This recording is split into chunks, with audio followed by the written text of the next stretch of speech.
నరకవాసి. బ్రహ్మదత్తుడు కాశీరాజ్యాన్ని పరిపాలించే కాలంలో ఆ నగరంలో ధనికుడైన ఒక గొప్ప వర్తకుడుండేవాడు. ఆయనకు మిత్రవిందకుడని ఒక కొడుకుండేవాడు. ఈ మిత్రవిందకుడు ఎంతో పాపాత్ముడు. వర్తకుడు చనిపోయాక ఆయన భార్య తన కుమారుడికి, నాయనా, దానాలు చెయ్యి, నియమాలు పాటించు, ధర్మం అనుసరించు అని ఎంతో హితబోధ చేసింది. కాని వాడు తల్లి మాటలు కొంచెమైనా వినిపించుకోలేదు.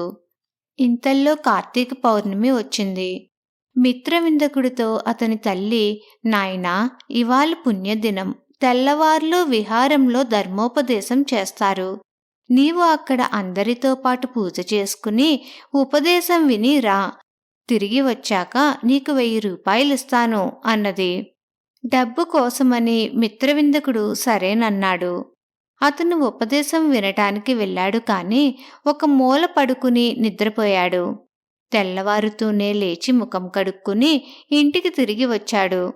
తన కొడుకు ధర్మబోధకుణ్ణి వెంటబెట్టుకుని వస్తాడనే ఉద్దేశంతో అతని తల్లి వంట చేసి సిద్ధంగా ఉంది. కొడుకు ఒంటరిగా రావటం చూసి, ధర్మబోధకుణ్ణి తీసుకురాలేదా నాయనా అని అడిగింది. ఆయనను ఇక్కడకు తీసుకురావటం దేనికమ్మా? నాకు ఆయనతో పనిలేదు అన్నాడు మిత్రవిందకుడు. అతను భోజనం చేసి తల్లి దగ్గర 1000 రూపాయలు తీసుకుని తన పని మీద తాను వెళ్ళాడు. ఈ డబ్బుతో అతను వ్యాపారం చేసి త్వరలోనే 20 లక్షల రూపాయలు సంపాదించుకున్నాడు. ఈ డబ్బు పెట్టుబడి చేసి సముద్ర వ్యాపారం సాగిస్తాను, ఇంకా ఎక్కువ డబ్బు సంపాదిస్తాను అనుకున్నాడు మిత్రవిందకుడు. అతను ఒక పడవ కొని దానిలో సరుకులు ఎక్కించి సముద్రాల మీద బయలుదేరుతున్నానని చెప్పిపోవటానికి తల్లి వద్దకు వచ్చాడు. అంతా విని తల్లి కంటతడి పెట్టి, నాయనా, నాకు నీవొక్కడివే కొడుకువు. నీ దగ్గర అంత డబ్బున్నది కదా, ఇంకా డబ్బు సంపాదించి ఏం చేసుకుంటావు? సముద్ర ప్రయాణం క్షేమం కాదు. నా మాట విని ఈ ప్రయాణం మానుకో, ఇంటి పట్టున ఉండు అన్నది. మిత్రవిందకుడు తల్లి మాట వినక వెళ్ళి తీరాలని మూర్ఖించాడు. ఆవిడ తన కొడుకు చెయ్యి పట్టుకుని వెళ్ళవద్దని బతిమాలింది. మిత్రవిందకుడు తల్లిని కొట్టి తన చేతిని విడిపించుకుని వెళ్ళిపోయాడు. ఆ రోజే అతని పడవ బయలుదేరింది. అది సముద్రాన్ని చేరుకున్న తరువాత 7 రోజుల పాటు ప్రయాణం సరిగ్గానే సాగింది. కాని 8వ రోజున నడి సముద్రంలో పడవ ఎటూ కదలక ఆగిపోయింది. ఈ దుర్ఘటనకు కారకులెవరో పడవలోనే ఉన్నారనే ఉద్దేశంతో నావికులు చీటీ వేశారు.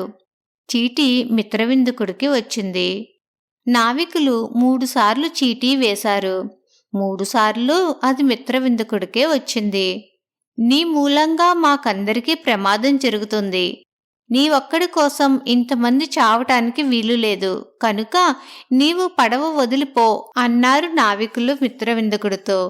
వాళ్ళు అతనికి ఒక తెప్ప ఇచ్చి దానిమీద అతన్ని ఉంచారు.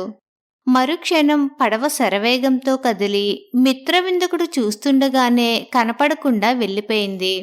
కాలక్రమేణా మిత్రవిందకుడు తన తెప్ప మీద ఒక లంకను చేరుకున్నాడు. ఆ లంకలో అతనికొక స్ఫటిక భవనం కనబడింది. అందులో 4 ఆడపిశాచాలు కాపురం ఉంటున్నాయి. ఈ పిశాచాలు వారం రోజులు సరదాగా గడుపుతాయి. మరి వారం రోజులు అవి పాప ప్రాయశ్చిత్తం కోసం కఠోరమైన నియమాలు అవలంబిస్తాయి. మిత్రవిందకుడు ఆ పిశాచినులతో 1 వారం పాటు ఇంద్రవైభోగాలు అనుభవించాడు. పిశాచినులు వ్రతం ఆరంభించేసరికి అతనికి అక్కడ ఉండబుద్ధి కాలేదు. అతను తన తెప్ప మీద తిరిగి బయలుదేరాడు. అతను సముద్రం మీద వెళ్ళగా వెళ్ళగా మరొక లంక తగిలింది. దానిలో 8 పిశాచాలున్నారు. మిత్రవిందకుడు వారితో కూడా వారం రోజులు గడిపి వారు కఠోర వ్రతాలు ఆరంభించగానే మళ్లీ తెప్ప మీద బయలుదేరాడు. ఈ విధంగా అతను మరొక దీవిలో 16 మంది పిశాచినులతోనూ, ఇంకొక దీవిలో 32 మంది పిశాచినులతోనూ ఒక్కొక్క వారం గడిపి ఆఖరుకు తన తెప్పపైన వేరొక లంకను చేరుకున్నాడు. ఈ లంకలో ఒక పెద్ద నగరం ఉన్నది. దాని చుట్టూ గోడ. ఆ గోడకు 4 ద్వారాలు ఉన్నాయి. అది ఉస్సద నరకం. అయితే మిత్రవిందకుడికి అది నరకంలాగా కనిపించలేదు, అందమైన నగరంలాగా కనబడింది. నేనీ నగరంలో ప్రవేశించి దీనికి రాజునవుతాను అనుకున్నాడతను. ఆ నగరంలో ఒకచోట మిత్రవిందకుడికి ఒక మనిషి కనిపించాడు. ఆ మనిషి తన నెత్తిన అసీదారా చక్రం మోస్తున్నాడు. దాని అంచు పదునుగా ఉండటం వల్లను, అది చాలా బరువైనది కనుకను ఆ చక్రం అతని తలలోకి దిగబడిపోయింది. తల నుంచి రక్తం దారులుగా కారుతున్నది. ఆ మనిషి శరీరం 5 పేటల గొలుసుతో బంధించబడి ఉన్నది. అతను బాధతో మూలుగుతున్నాడు. ఇదంతా కల్లారా చూస్తూ కూడా మిత్రవిందకుడు ఆ మనిషి ఆ నగరానికి రాజని భ్రమపడ్డాడు. అసీదారా చక్రం మిత్రవిందకుడి కళ్ళకు పద్మంలాగా కనబడింది.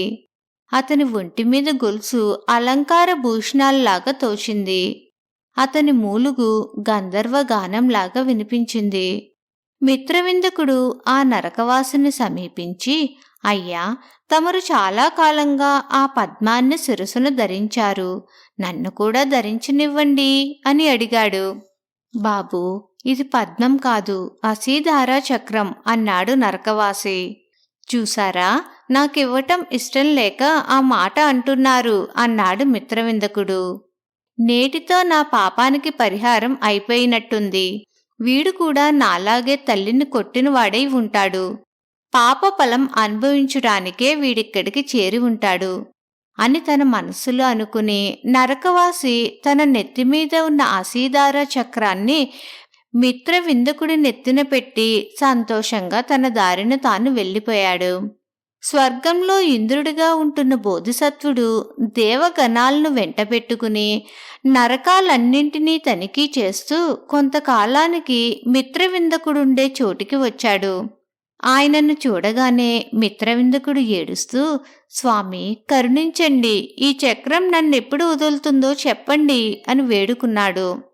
అప్పుడు ఇంద్రుడు మిత్రవిందకుడికి ఈ విధంగా జవాబు చెప్పాడు.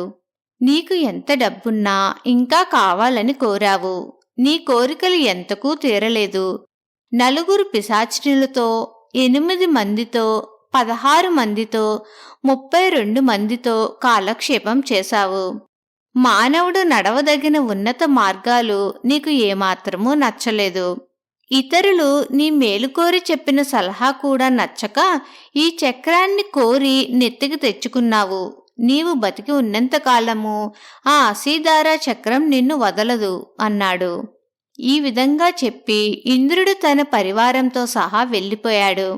మిత్రవిందకుడు తనకు పట్టిన దుర్దశ తెలుసుకుని తల్లికి మనసులోనే క్షమాపణ చెప్పుకుని చేసిన తప్పుకు విచారంతో కుంగిపోయాడు. కథ సమాప్తం.